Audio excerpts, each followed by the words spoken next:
Hello everyone, this is Bhavna Singh and you're watching Competition English Bharati. In this video, we are going to study about voices और voices का part second. Video start करने से पहले मैं आपको बता देती हूँ कि इसका जो वॉइसेस का पार्ट 1 है उसमें हम स्टडी कर चुके हैं कि एक्टिव से पैसिव में जब भी हम चेंज करते हैं तो क्या क्या स्टेप्स होते हैं, कौन कौन से स्टेप्स को हमें फॉलो करना होता है। तो जिन बच्चों ने इसका पार्ट 1 नहीं देखा है, आई बटन में लिंक दे रखी है, डिस्क्रिप्शन में भी लिंक गिवन है, आप वहां जाकर के इसका जो पार्ट 1 है वो देख सकते हैं। और लिंक में कोई इश्यू होता है ओपन होने में तो आप चैनल पर जाएं, वहां पर एक प्लेलिस्ट गिवन है basic to advance level, then it will be beneficial for you, वहां पर डेफिनेटली मिल जाएगा। और फर्स्ट पार्ट देखने के बाद ही पार्ट सेकंड जो है वो आपको ज्यादा अच्छे से बेटर समझ में आ जाएगा। अब इसके अंदर जो हम स्टडी करेंगे वॉइसेस के अंदर, पहली बात तो इसका जो पार्ट सेकंड है उसमें जो हम स्टडी करने जा रहे हैं वो करने जा रहे हैं इसमें पॉइंट नंबर 1, और इसमें हम पढ़ेंगे कुछ एक्टिव वॉइसेस, एक्टिव सब्जेक्ट्स होते हैं। क्या होते हैं? Active subject. और इन एक्टिव सब्जेक्ट को क्या कर देते हैं, हम रिमूव कर देते हैं। किसमें से रिमूव कर देते हैं? From in passive voice, in passive, यानी कि जब हम एक्टिव से पैसिव में कन्वर्ट करेंगे तो पैसिव वॉइस में इनको हम हटा देते हैं, लगाते नहीं है एक्टिव से पैसिव में कन्वर्ट करते समय। अब ऐसे एक्टिव सब्जेक्ट्स वो कौन कौन से हैं कि जब हम एक्टिव से पैसिव में चेंज करेंगे तो इन सब्जेक्ट्स को रिमूव कर देते हैं, इनको लगाने की जरूरत ही नहीं पड़ती है। तो देखिए उनके बारे में जान लेते, जैसे कि I, we, you, they, everyone, everybody, someone, somebody, anyone, anybody,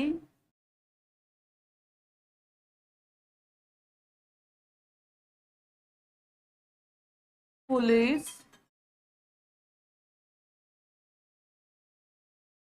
clear? ऐसे जो आपके वर्ड्स होते हैं, ये जो एक्टिव सब्जेक्ट्स होते हैं उनको हम यहाँ से हटा देते हैं।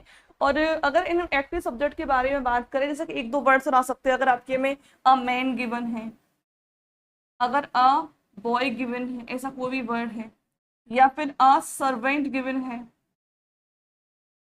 अ सर्वेंट गिवन है, तो ये जो एक्टिव सब्जेक्ट्स हैं जब हम एक्टिव से पैसिव में सेंटेंसेस को चेंज करते हैं तो इन सबको क्या कर देते हैं, इन सबको हम रिमूव कर देते हैं, हटा देते हैं। इनको लगाने की कोई जरूरत नहीं पड़ती क्योंकि इनके ना लगाने से सेंटेंस के मीनिंग पर कोई भी इफेक्ट नहीं पड़ता है। अगर आपको लगाना है तो आप इसको ब्रैकेट में यूज कर दीजिए, ठीक है, otherwise there is no need to use these active subjects in passive voices. एक एग्जांपल के थ्रू इसको समझते हैं। जैसे मैं कहूं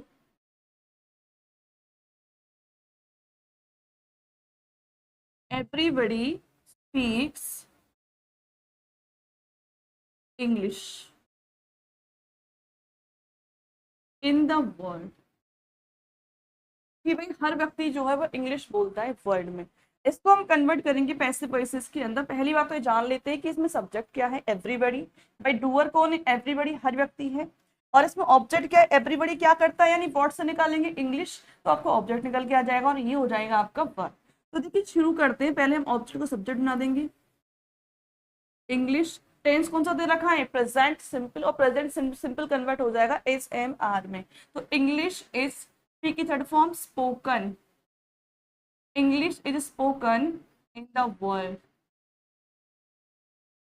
यानी कि यहाँ एवरीबॉडी जो वर्ड है ना इसको यहाँ लगाने की जरूरत नहीं है। और जब ये नहीं आएगा तो बाई भी यूज नहीं होगा, आपको याद रखना है। जब ये सब्जेक्ट्स आपके एज अ ऑब्जेक्ट नहीं यूज होंगे तो हमें क्या नहीं लगाना है, हमें यहाँ पर जो बाई है ना इसको भी नहीं लगाना है। ये भी आपको याद रखना, ऐसा नहीं कि ये तो आपके सब्जेक्ट आ नहीं रहे और आप यूज कर रहे हैं बाई को, तो सेंटेंस आपका कंप्लीटली रॉन्ग हो जाएगा। तो जल्दी से इनको नोट कर लीजिए या फिर इसका स्क्रीनशॉट जरूर ले लें तो ताकि आपके एक नोट्स के रूप में आपके काम आ सके। क्लियर? तो ये पॉइंट आपको समझ में आ गया, तो चलते हैं नेक्स्ट पॉइंट की तरफ।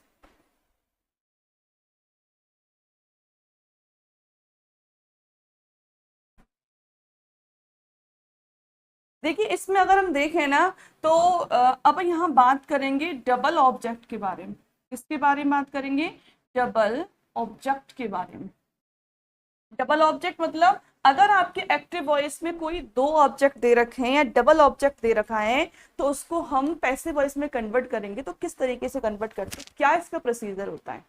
देखिए, डबल ऑब्जेक्ट मतलब यहाँ पर दो ऑब्जेक्ट गिवन होंगे। एक तो होगा आपका इनडायरेक्ट ऑब्जेक्ट, कौन सा, और एक होगा आपका डायरेक्ट ऑब्जेक्ट। क्लियर? देखो, इनडायरेक्ट ऑब्जेक्ट होता है कौन सा? इनडायरेक्ट ऑब्जेक्ट वो होता है जो रिसिपिएंट होता है। रिसिपिएंट जनरली आपका लिविंग बीइंग होगा कोई ना कोई। सेंटेंस में जैसे मैंने कहा कि भाई मैंने उसको book the, I gave him the book, तो इसमें रेसिपिएंट कौन हुआ? हिम हुआ ना। क्लियर? तो वो आपका इनडायरेक्ट ऑब्जेक्ट होगा। जैसे एग्जांपल ले सकते हैं, I gave him a book. अब इन दिस सेंटेंस हम देखते हैं कि इसमें रेसिपिएंट कौन है। ओके, ये तो सब्जेक्ट हो गया आपका, ये वर्ब हो गई, और ये हमने बुक किसको दी? हिम को दी है। तो ये इसमें क्या हो गया? आई ओ, यानी कि इनडायरेक्ट ऑब्जेक्ट। और डायरेक्ट ऑब्जेक्ट हम लोग जो रिमेनिंग पार्ट हम कह सकते हैं आपका जो उसको दिया गया है, या फिर जो रिसिपिएंट को जो रिसीव हुआ है, या फिर हम कहें एक तरीके से ये नॉन लिविंग में आता है, नॉन लिविंग बीइंग।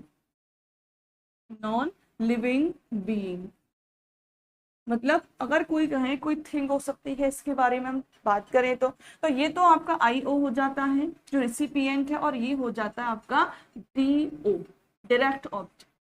यानी कि जो लिविंग बीइंग है, भाई हम पर्सन के लिए हम यूज करेंगे तो आईओ आ जाएगा। क्लियर? तो आपको तो रिसिपिएंट याद रखना है इनडायरेक्ट ऑब्जेक्ट के लिए, और आपको डायरेक्ट ऑब्जेक्ट याद रखना है तो हम कह सकते हैं जहां कोई ऑब्जेक्ट है या आपका कोई नॉन लिविंग बीइंग है उसके लिए हम डायरेक्ट ऑब्जेक्ट यूज कर सकते हैं। Clear?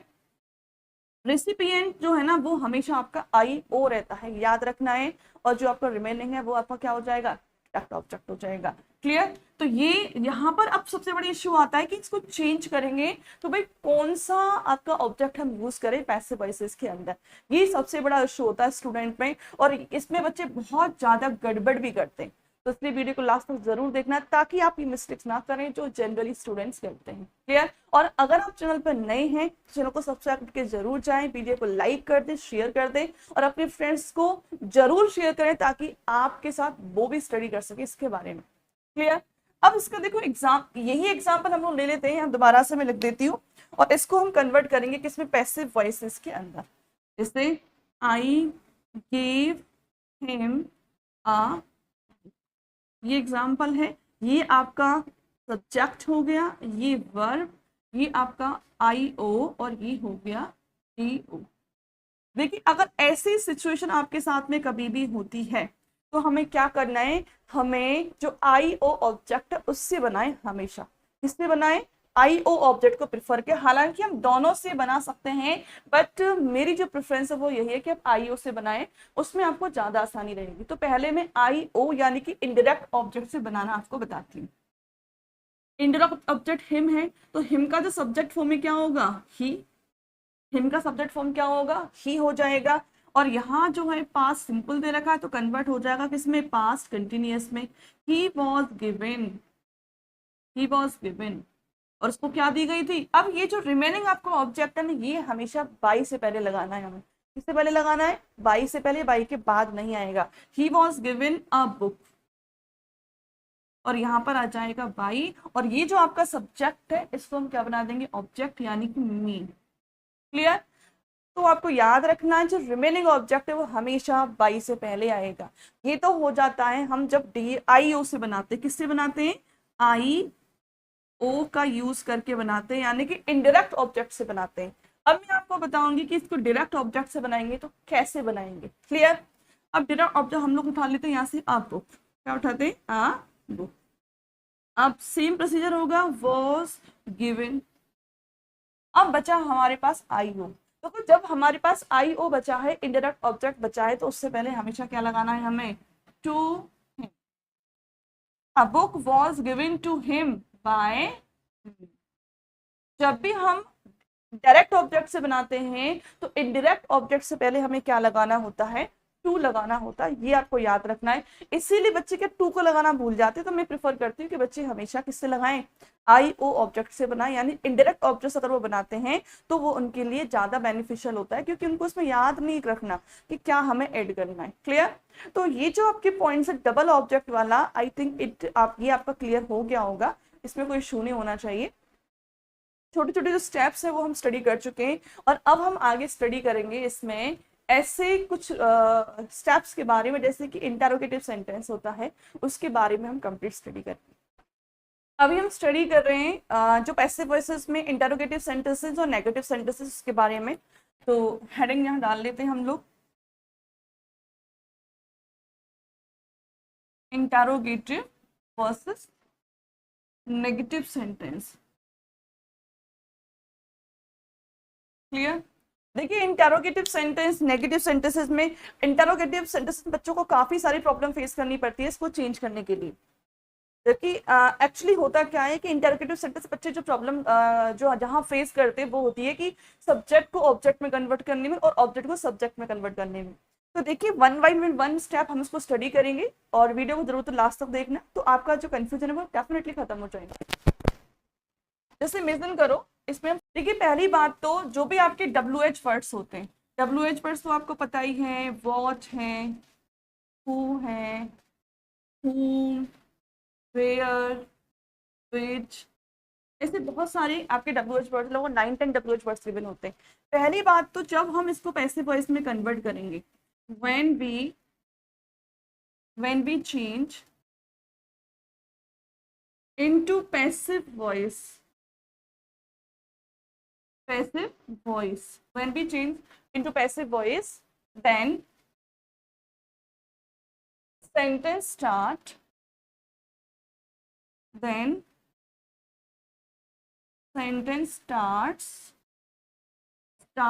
with same WH word। यानी कि जब इसको हम एक्टिव से पैसिव में कन्वर्ट करेंगे ना, तो सेंटेंस किससे स्टार्ट होगा, सेम WH वर्ड से स्टार्ट होगा। बस केवल आपका एक ऐसा WH वर्ड है जिसमें आपको थोड़ा अलग चेंज करना पड़ता है। जैसे कि हम कह सकते हैं कि जो आपका सेंटेंस है हु जो वर्ड है ना, हु, इसको आप छोड़ दें क्योंकि इसका थोड़ा सा रूल डिफर है हु वाले का। बाकी जो पैसिव वॉइसेस में क्या है, सारे जो आपके पैसिव वॉइसेस होते हैं, जो आपका एक्टिव वॉइस में WH वर्ड दे रखा है, उसी से पैसिव वॉइस में WH वर्ड, उसी WH वर्ड से आपका पैसिव वॉइस स्टार्ट होता है। जैसे एग्जांपल हम लोग ले सकते हैं। Clear? What do you want? What do you want? क्या चाहते हो आप? अब इसको हम कन्वर्ट करेंगे। पहली बात तो ये WH वर्ड से ही होगा। जैसे हम नरेशन में करते हैं ना कि आपका सेंटेंस का कोई भी टाइप हो लेकिन वो स्टेटमेंट में कन्वर्ट हो जाता है, पैसिव वॉइस में ऐसा नहीं होता कि सेंटेंस आपका क्वेश्चन है तो आपका पैसिव वॉइस भी क्वेश्चन ही रहेगा। क्लियर? आपका अगर सेंटेंस नेगेटिव है तो नेगेटिव ही रहेगा, अगर आपका एक्टिव वॉइस इंटरोगेटिव है तो आपका पैसिव वॉइस भी इंटरोगेटिव ही रहेगा। अब देखिए इंटरोगेटिव में दो तरीके के सेंटेंसेस होते हैं, एक तो होते हैं WH वर्ड वाले और एक होते हैं आपके यस नो टाइप वाले। तो पहले तो मैं आपको WH वर्ड वाले सेंटेंसेस करा रही हूँ और उसके बाद फिर हम करेंगे यस नो टाइप वाले। देखिए व्हाट आ गया। अब ये जो आपका टेंस है कौन सा है, present simple, and present simple tense change होता है आपका इस MR में।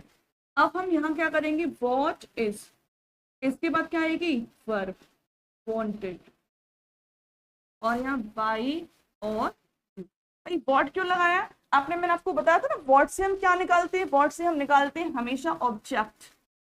क्या निकालते हैं, ऑब्जेक्ट निकालते हैं। यानी कि अभी ऑब्जेक्ट यहाँ सब्जेक्ट का काम कर रहा है, ये ऑब्जेक्ट सब्जेक्ट का काम करता है, पैसिव वॉइस में कन्वर्ट करते हैं, फिर आती है आपकी वर्ब, फिर मेन की थर्ड फॉर्म, और फिर जो आपका सब्जेक्ट है वो किस में कन्वर्ट हो जाता है, ऑब्जेक्ट में, और इस तरीके से पैसिव वॉइस बन जाता है।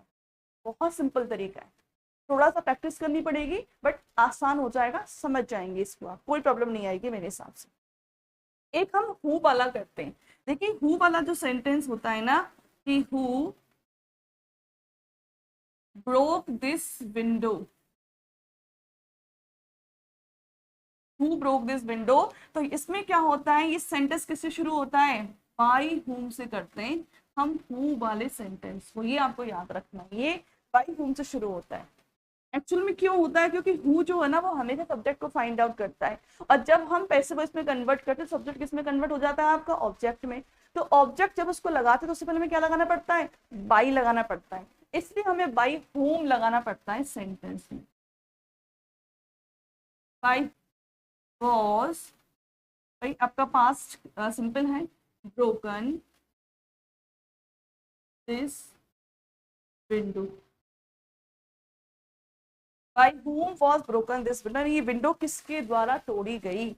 तो who broke this window मतलब तो वही है, मीनिंग भी आपको देख लेना है, क्योंकि मीनिंग अगर चेंज हो रहा है इट मींस देयर समथिंग, कुछ ना कुछ प्रॉब्लम है। अब देखिए आपको याद रखना है, बाई को बाई होम से कन्वर्ट करना है। अब यहाँ पर ये एज अ ऑब्जेक्ट वर्क करा, ध्यान रखना क्या बन रहा है, ये ऑब्जेक्ट, यानी कि जो सब्जेक्ट था वो क्या बन गया, ऑब्जेक्ट बन गया। तो by home was broken this window, इस विंडो को किसके द्वारा तोड़ा गया। इस तरीके से आप बना सकते हो उसको। आई थिंक कि प्रैक्टिस करोगे तो आप समझ जाओगे। मैं आपको प्रैक्टिस भी लेके आ जाऊंगी हु और बाई होम को लेकर के। क्लियर। अब हम देख लेते हैं आपका जो इंटरोगेटिव सेंटेंसेस के अंदर यस नो टाइप सेंटेंस होता है, जो कि हेल्पिंग वर्ब से शुरू होता है।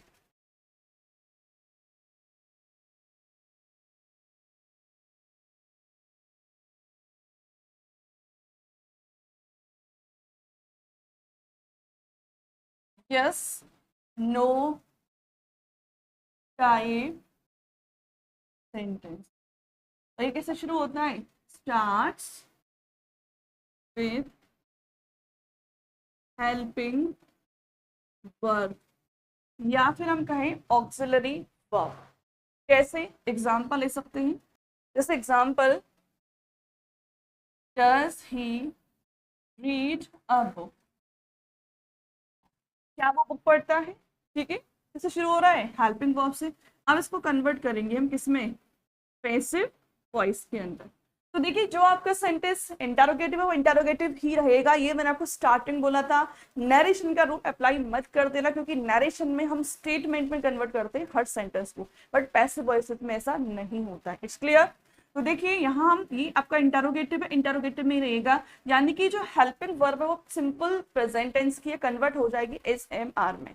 ये सब्जेक्ट है आपका ऑब्जेक्ट बन जाएगा, और ये ऑब्जेक्ट आपका क्या बन जाएगा, सब्जेक्ट। तो अब बुक के हिसाब से यहाँ पर क्या लगा देंगे हम, इज, क्योंकि प्रेजेंट कंटिन्यूअस में सिंगुलर के साथ में इज हम यूज करते हैं।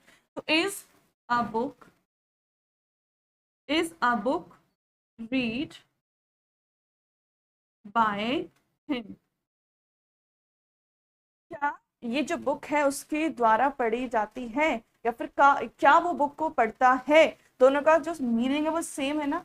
ट्रांसफॉर्मेशन का यही रूल होता है कि मीनिंग चेंज नहीं होता, meaning will never change, sentence का पैटर्न स्ट्रक्चर चेंज हो जाता है। तो is a book read by him, क्या बुक उसके द्वारा पढ़ी जाती है। इस तरीके से आप कन्वर्ट कर सकते हो। एक और एग्जांपल लिखिए, do you want a pen, do you want a pen, convert करेंगे इसको हम। अब do you want a pen sentence कौन सा है, टेंस कौन सा है, प्रेजेंट सिंपल, और प्रेजेंट सिंपल चेंज हो जाएगा उसमें आपके इज एम आर में। अब is am are a pen के हिसाब से आएगी तो क्या हो जाएगा, is a pen wanted by you. अब हम इसको चाहें तो लगा सकते हैं और हटा सकते हैं, क्योंकि मैंने आपको एक्टिव वॉइसेस में बताया था। कोशिश करें कि इंटरोगेटिव सेंटेंस जो है ना उसमें आप लगा दे, बाकी स्टेटमेंट में आप उनको अप्लाई ना करें। क्लियर। इस तरीके से आप चेंज कर सकते हो इसको। बाकी और एग्जांपल्स मैं आपको एक वीडियो में लेकर के आऊंगी पैसे वॉइस की प्रैक्टिस के, जिसमें ओनली इंटरोगेटिव एग्जांपल्स होंगे, क्योंकि इंटरोगेटिव में बच्चे काफी थोड़ी गड़बड़ करते थे चेंज करने में। तो आज के वीडियो में इतना ही, मिलते हैं नेक्स्ट वीडियो में, तब तक के लिए बाय बाय।